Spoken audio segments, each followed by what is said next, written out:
nggak masuk ya? Pace Pak. Iya Pak. Tadinya izin. Iya. Kenapa dia? Kayaknya Belum tahu. batuk-batuk Pak. Iya, sakit baru Pak. Kan lagi musim Covid Pak. Jadi kekhawatiran mungkin Pak. Oke. Jadi kalian harus benar-benar bisa jaga kesehatan ya, karena kan musim juga nggak menentu nih, kadang Iya. hujan, kadang panas. Iya Pak. Pancaroba Pak. Pancaroba itu dia tepat sekali. Iya. Bisa membuat drop imun tubuh kan. Iya, siap Pak. Sekarang mungkin ketua kelas saya Bapak anak Maulana bisa memimpin doanya sebelum mulai pelajaran. Baik Pak. Baiklah teman-teman, sebelum kita memulai pelajaran pada hari ini, alangkah baiknya kita berdoa menurut kepercayaan masing-masing. Berdoa dimulai.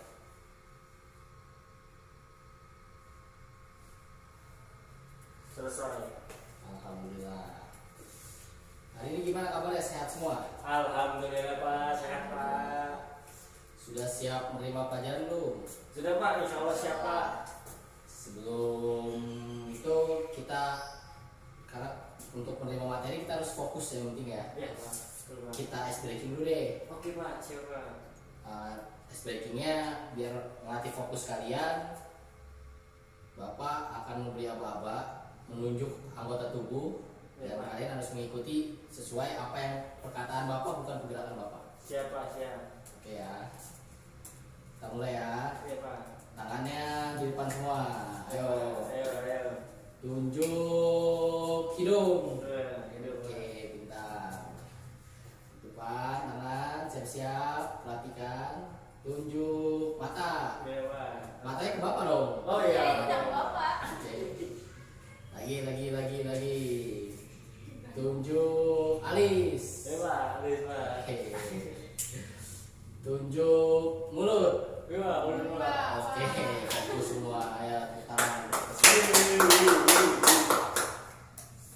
Hari ini Bapak ingin memberi materi tentang belajar di rumah itu menyenangkan.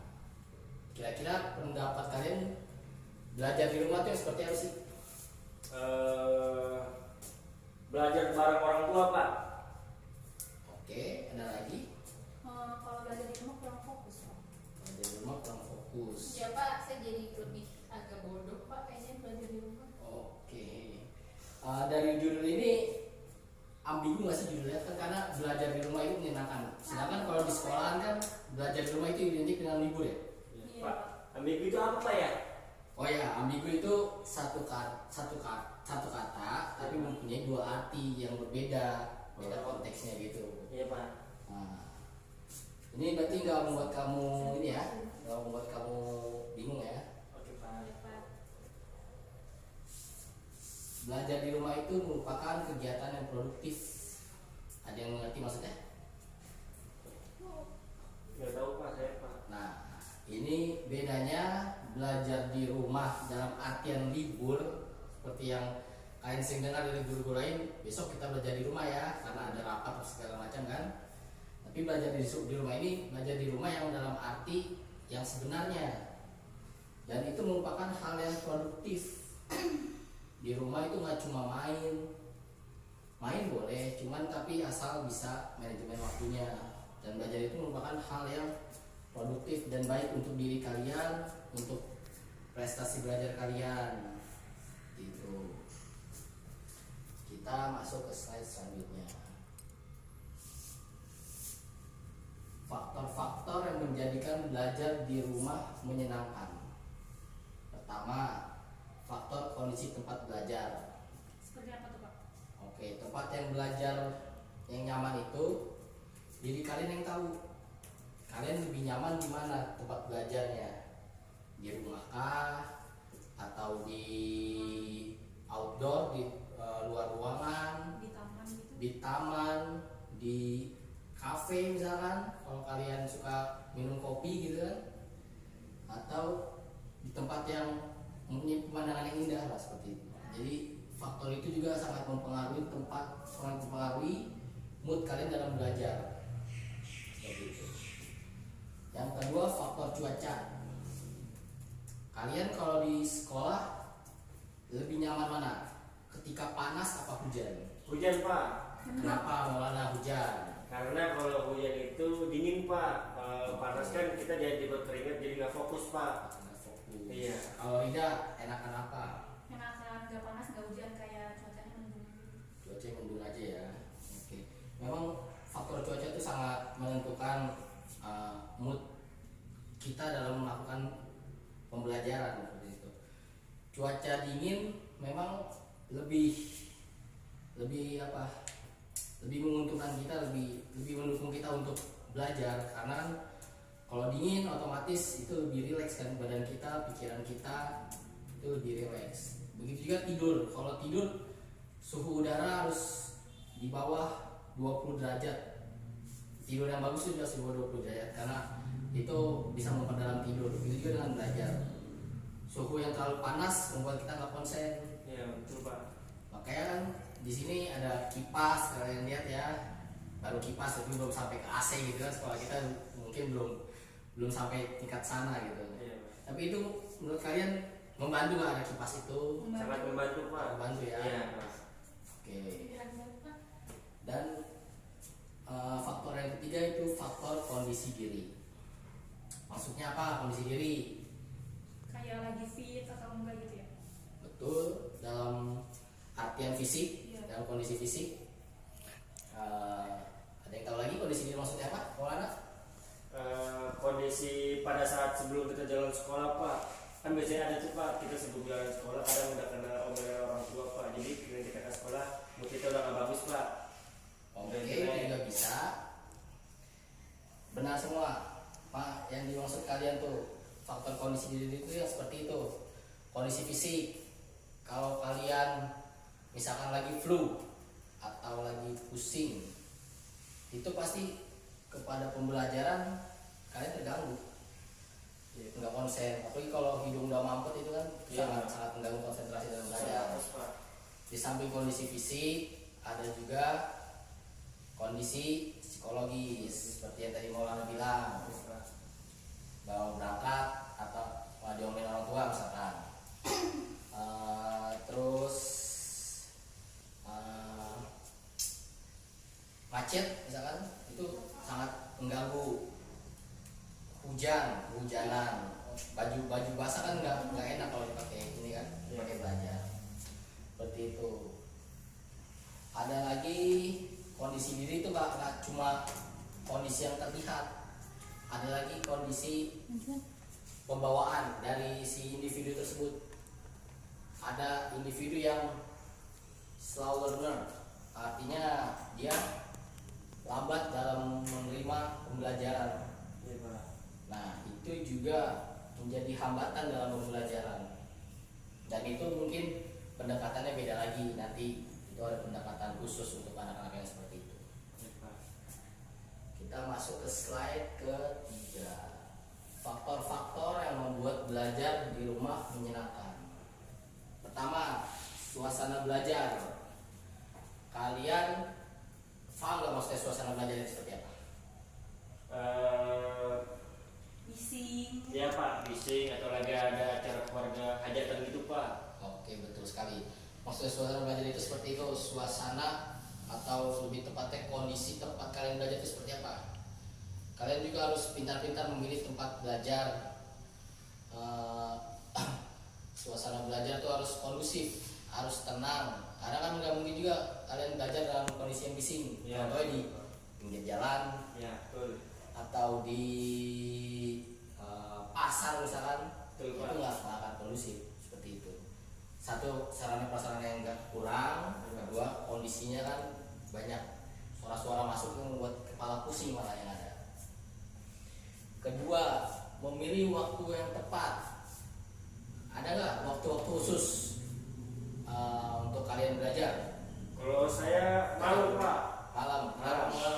Kalau malam itu karena enak pak, orang kan sudah selesai aktivitas di waktu istirahat kan tenang tuh pak, suasananya nggak berisik, makanya saya lebih suka malam hari pak. Suka malam hari. Iya, Pak. Oke, kalau Rida suka malam atau siang? Saya lebih suka sore sih sore. Sore. Kenapa sore itu Dari alasannya? jam 3 gitu. Kan gimana ya? Kalau misalnya di luar ruangan kayak di taman gitu kayak lebih sejuk terus lebih rileks gitu. Oke, berarti tadi menyangkut suasana, tempat, dan waktu banyak. Iya. Kalau Rida kan lebih ke sana. Kalau Maulana juga sebenarnya sama, cuman dia lebih milih malam. Cuman ketika malam juga kita nggak boleh terlalu malam. Emang kenapa tuh Pak? Nah, kenapa nggak boleh malam? Mengganggu. Minimal belajar tuh dari habis isya, kita berapa habis isya? Jam 7 Setengah 8 ya. setengah 8. Setengah 8 ya, minimal sampai jam 9.30. Itu suatu kondisi belajar yang sehat kok menurut Bapak, karena itu nggak mengganggu waktu tidur kalian. Karena waktu tidur itu penting. Untuk tidur itu kan buat meregenerasi sel-sel yang ada dalam tubuh kan. Iya Pak. Kalau tidur kalian kurang dari 8 jam, misalkan baru selesai belajar jam 1 malam, banyak ruginya. Apa ruginya? Ngantuk Pak. Satu, di sekolah kalian pasti Siang. belajar dengan ngantuk, Iya. nggak fokus sama sekali kan. Iya. Kedua, bisa terlambat. Iya, terlambat. Apa hukumannya kalau di sini terlambat? Nggak boleh masuk. Nggak boleh masuk. Poin kalian berkurang kan. Iya Pak. Oke. Ketiga, kalau kalian muslim misalkan akan telat bangun subuh, Iya Pak. Betul, pasti Pak. kan? Pasti Pak. Itu kenapa Bapak menyarankan kalau malam jangan terlalu malam. Ya sekitar habis isya sampai setengah 10 itu masih oke lah, gitu kan. Kalau siang juga Rida bagus tuh sore, karena sebelum mandi misalkan, habis beraktivitas, habis main, belajar dulu sedikit, oke. Ada lagi yang lebih bagus nih, Apa Pak? belajar ketika subuh. Nah, subuh itu berangkat sekolah. sebelum berangkat boleh sekolah, benar. Habis bangun subuh sekitar pukul berapa kira-kira? Jam 4 ya. Jam 5, ya setengah 5 lah sampai setengah 6 lah. Itu waktu-waktu yang baik tuh. Kenapa? Tubuh kalian masih fresh karena baru habis tidur kan. Iya. Semua sel habis diregenerasi ulang. Otomatis kondisi fisik fresh, kondisi pikiran fresh, kondisi cuaca juga masih segar kan, bos gitu kan. Itu dia. Tapi terserah kalian nyamannya gimana, lakukan sebaik-baiknya, terserah kalian. Poin yang ketiga, memilih lokasi belajar yang disukai. Tadi hampir mirip kan, entah itu di outdoor, entah itu di dalam rumah, atau kalian punya nggak spot-spot belajar yang kalian sukai buat di dalam rumah ataupun di luar rumah? Kalau saya di kamar Pak, kamar.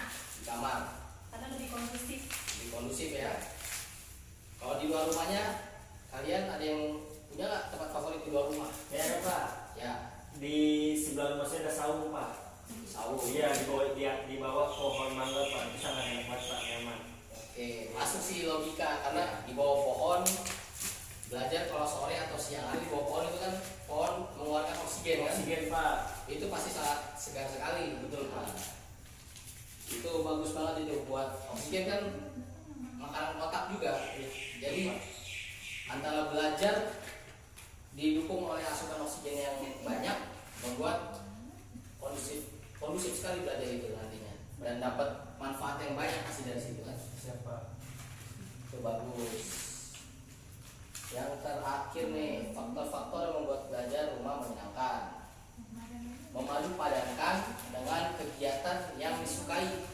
Memadu padankan itu apa Pak? Memadu padankan itu mencampur, memadu antara satu hal dengan satu hal lain, dicampurkan, Mau digabungin Pak? digabungin. Itu namanya memadu padankan. Oh, iya, Pak. Ada yang nyerap gak maksudnya ini? Contoh kegiatannya seperti apa? Ayo. Tahu Pak saya. Oke. Coba Pak kasih contoh Pak. Pernah nggak kalian belajar sambil mendengarkan musik? Pernah. Oh, pernah Pak. Sering malah Pak saya Pak. Itu seru gak? Seru Pak, membuat rileks Pak. Buat relax. Iya. Cuma kalau Ya. saya kan kalau musik yang ada suaranya saya nggak bisa. Tapi kalau kayak instrumen yang buat belajar itu saya suka. Berarti Rida lebih suka yang musik instrumental. Ya. Yang lebih bagus tuh kalau buat belajar musik jazz, musik Klasik. klasik, terus musik, ya pokoknya musik-musik yang seperti itulah, yang agak membuat kalian relax gitu. Iya. Oh, Maulana biasanya musiknya apa tuh? Yang Wah, suka? kalau saya justru relate-nya lebih ke musik-musik cintaan pak. Musik cinta. Iya pak, pop-pop gitu pak. Oke. Pop Indo tapi pak Indonesia bukan pop yang luar negeri pak. Cinta produk Indonesia ya. Iya betul pak. Oke. Bagus. Maksud yang berbarengan seperti itu. Oh iya pak. Antara kegiatan belajar dan kegiatan contoh dari memadu padankan kegiatan yang disukai dengan kegiatan belajar. Kalian pernah nggak belajar sambil mendengarkan musik? Pernah pak. Pernah pak, sering pak saya pak. Oke, yang musik yang paling kalian sukai dari untuk menemani kalian belajar apa kira-kira? Kalau saya instrumen. Instrumental. Iya. Seperti apa instrumennya? Ada gitar, ada piano. Piano pak. Oke, piano. Berarti jatuhnya ke musik klasik. Iya. Oke. Maulana, Ya pak.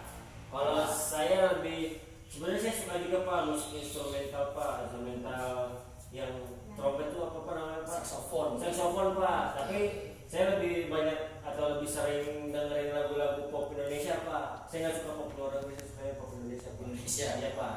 Siapa lagu paling yang kalian Maulana suka? Kalau saya Kunto Aji pak namanya pak. Kunto Aji pak. Berarti agak ke Indian ya? Iya pak, tapi ini dia pak. Bagus. Bapak juga suka itu. Oh iya pak. Nah, kalau musik yang paling bagus untuk belajar itu musik instrumental.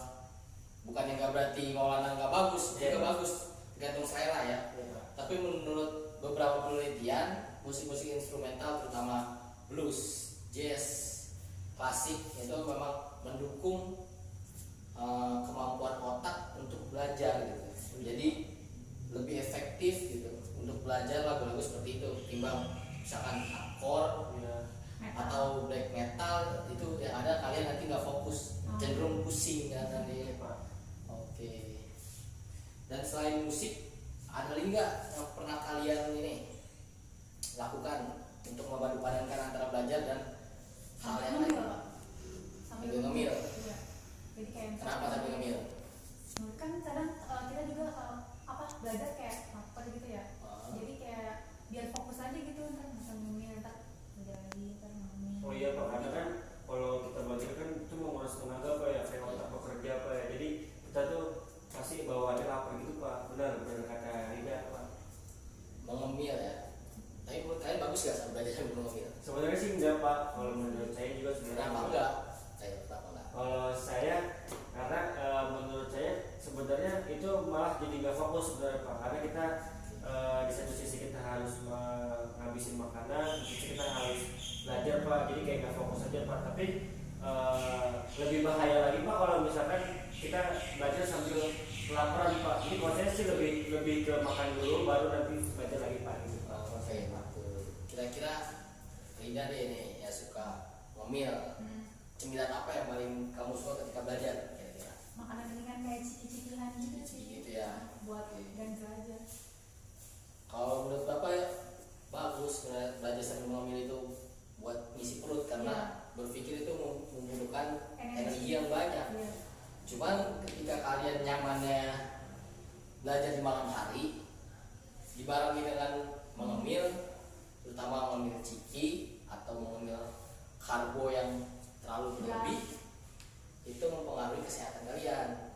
Oh gitu pak. Iya, takutnya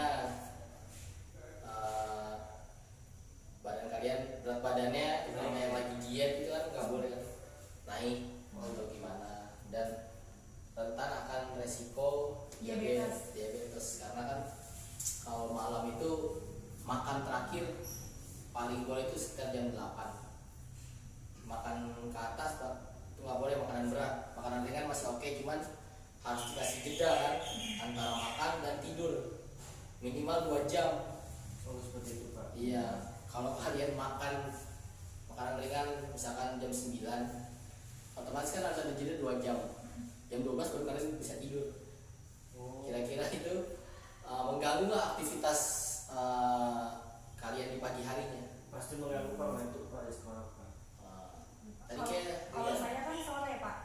kalau sore masih oke. Iya, saya kan suasana belajar yang bagus menurut saya kan sore. Jadi kayak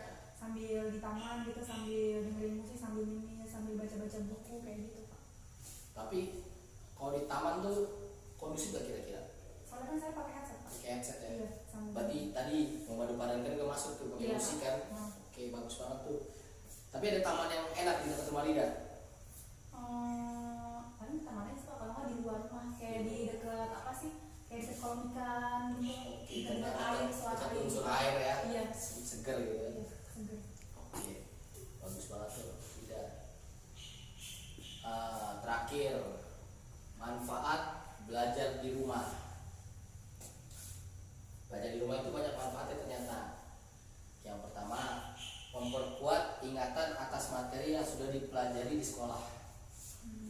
Artinya, kalian sekolah dari pagi sampai sore misalnya jam 3 kan. Malam kalian belajar lagi. Bisa belajar buat materi selanjutnya, bisa mempelajari pelajaran yang sudah dipelajari, atau lebih bagus mempelajari pelajaran yang sudah dipelajari satu sesi, jadi dibikin 2 sesi, misalkan 2 jam, sejam, dan 1 jam lagi kemudian belajar Buat untuk yang akan materi datang. Manfaatnya apa? Kalian tahu nanti letak kesalahan kalian di mana di materi pelajaran pertama, terutama kalau ulangan kan. Oh, ternyata salah saya di sini. Ternyata salah saya di sini. Jadi ketika besok ada ujian kembali atau ujian susulan, kalian bisa mengerjakan itu dengan mudah. Gitu. Kedua, ada mengevaluasi hasil belajar di sekolah. Terutama tadi ujian. Kalian belajar di rumah itu salah satu manfaatnya adalah untuk mengevaluasi. Ada yang mengerti nggak maksud evaluasi belajar itu apa? Mengulas kembali Pak. Mengulas kembali, Iya. Mengkoreksi kembali. mengkoreksi kembali. Oke. Gunanya buat apa mengevaluasi?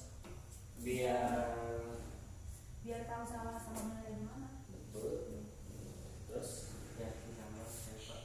dan dalam mengevaluasi itu kalian minta bantuan nggak ke misalkan kakak atau Oh iya, ke Pak. ayah? Kalau saya ke ayah Pak. Ayah Maulana tapi sering membantu belajar di rumah. Iya Pak, sering banget Pak. Nah, setelah pulang kerja biasanya kan habis itu sholat langsung Pak dia tanya ke saya itu. Nah, Biasanya nanya seperti apa? Hari ini belajar apa aja, terus kalau misalkan ada yang nggak ngerti mungkin bisa dibantu sama saya Pak. Oke. Tapi kalau nilai Maulana bagus-bagus terus. Alhamdulillah Pak, saya peringkat kedua Pak. Peringkat kedua ya. Iya.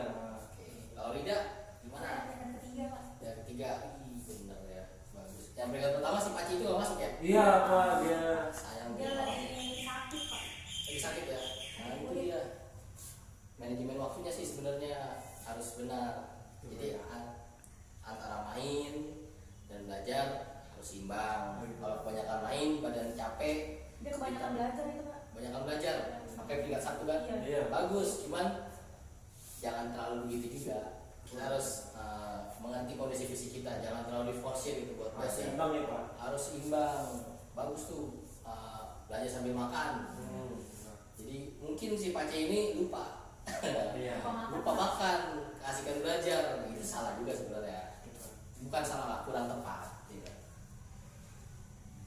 Poin ketiga, meningkatkan hasil belajar.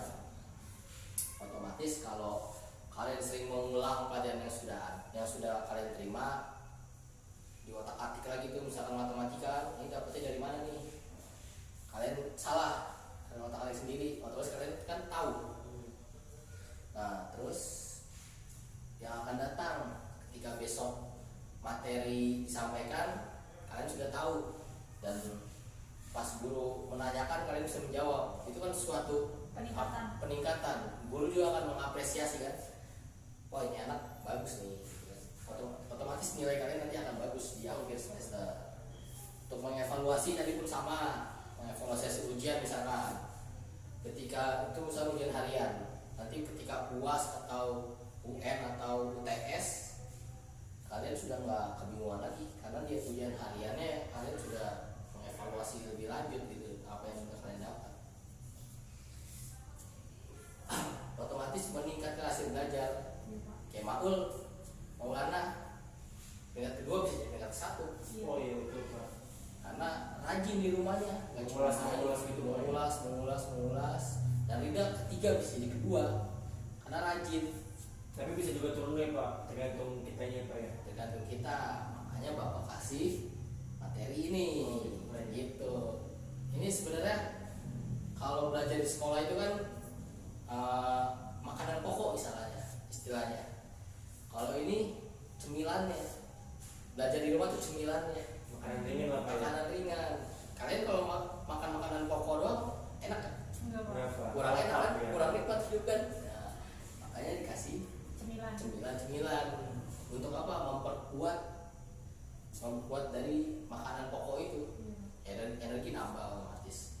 Mood pasti senang kan kalau kita makan makanan yang Kita suka. makanan ya kita senang itu.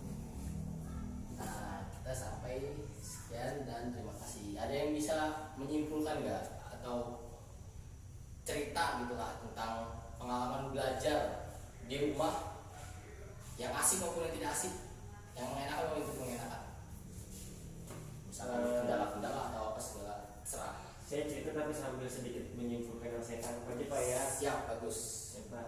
Jadi saya tuh kegiatan saya Pak kalau belajar setelah pulang sekolah itu, karena saya pulang sekolah itu kan sekitar pukul 2 siang Pak ya. Ya, Jadi setelah pulang itu sih biasanya istirahat sejenak, terus saya langsung siap-siap Pak, mandi, siap-siap untuk mengaji Pak, mengaji ke Ustadz Pak, karena setelah asar itu biasanya ngaji sama Ya. Ustadz Pak. Nah setelah ngaji, setelah asar itu dari pukul 3:30 sampai sekitar pukul 4 lewat lah Pak ya. ya. Nah itu juga sih Pak, paling lama itu 4:30 Pak. Nah itu saya selesai ngaji, itu biasanya saya ini Pak main bersama teman-teman Pak, karena kan kita juga harus seimbang ya Pak ya, antara kita belajar dengan bermain kan biar otak kita nggak tegang terus kan Pak ya. Terus saya main sampai jam 5:30 itu saya udah suruh pulang Pak sama ibu saya Pak, karena kan bentar lagi maghrib kan nggak bagus tuh Pak anak main di luar. Nah itu ya, terus akhirnya saya siap-siap, saya mandi lagi, terus saya siap ke musola bareng ayah saya Pak. Nah, setelah dari sholat itu sih biasanya disuruh baca yasin dulu Pak, bareng-bareng satu keluarga Pak. Itu setiap malam apa malam Jumat aja? Setiap malam Pak. Setiap malam baca yasin. Oh iya. Oke, bagus Iya, banget. Pak.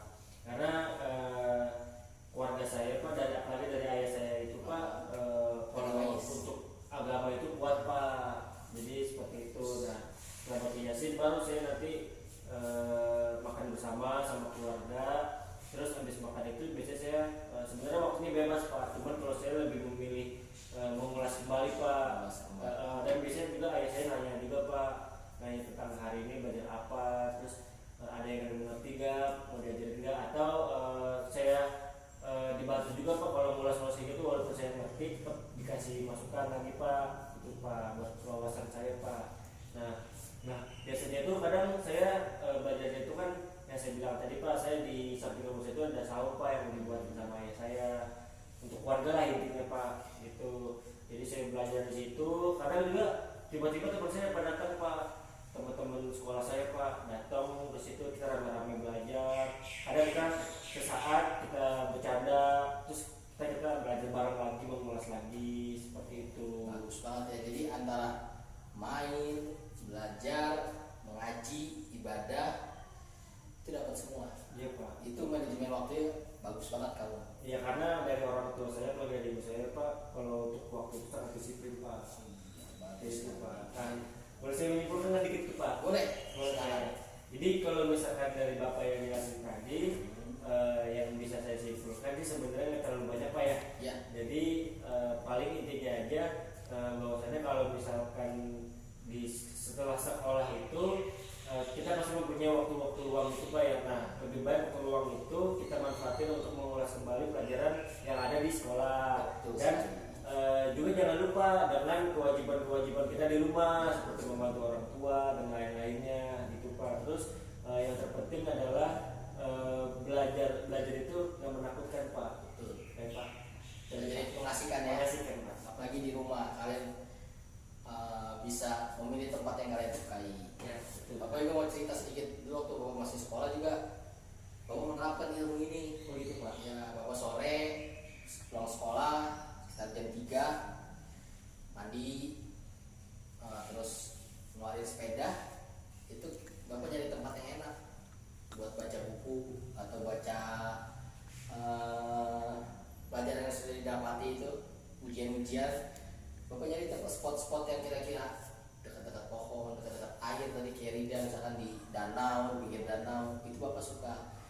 satu bapak suka olahraga, dari sepeda itu bapak dapat.